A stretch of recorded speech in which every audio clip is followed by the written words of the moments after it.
লড়াই সংগ্রামে বিগত জুলাই আগস্টে একটি সফল পরিসমাপ্তি ঘটিয়েছি। সেজন্য বলতে চাই, আগামী যে বাংলাদেশ নির্মাণ হবে সেই নির্মাণে বিগত সাড়ে 15টি বছর তাদের রক্তের উপর দাঁড়িয়ে বাংলাদেশ শিখেছিল, তাদের রক্তের বিনিময়ে আমরা স্বাধীন বাংলাদেশ পেয়েছি। সে সকল ছাত্র দলের বিজয় আগামী নেতৃত্ব দেবে বাংলাদেশের নেতৃবৃন্দ।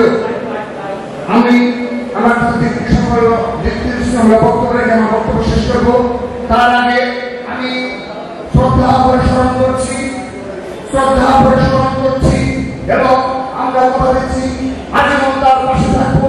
সেই হবিগঞ্জ জেলা ছাত্র দলের, যারা 9 নং ওয়ার্ড ছাত্র দলের বিপ্লবী ছাত্রনেতা রিপন শীল, যাকে এই বৈষম্যবিরোধী ছাত্র আন্দোলনের 5 আগস্ট গুলি করে হত্যা করা হয়েছে, সেই ছাত্রনেতা রিপন শীলের আত্মার মাধ্যমে প্রমাণ করছি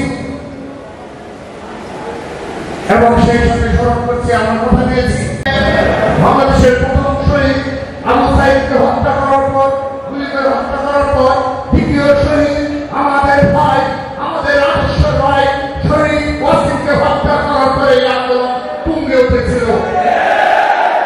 সেই শহীদ ওয়াসিমের শহীদ ওয়াসিম শহীদ ভাবি রক্তের উপর দাঁড়িয়ে বাংলাদেশ জাতীয় ছাত্রদল তার 117 জন নেতা কর্মী ও সমর্থককে এই জুলাই আগস্টের আন্দোলন হারিয়েছি। আমাদের শত শত নেতা কর্মী গুম হয়েছে, শত নেতা কর্মী এই জুলাই আগস্টে মুক্তকরণ করেছে, চোখ হারিয়েছে, তারা অনেকে এখনো সুস্থ করতে পারছে না। সম্মানিত উপস্থিতি, এই বাংলাদেশ জাতীয় ছাত্রদল সেই প্রেক্ষাপটে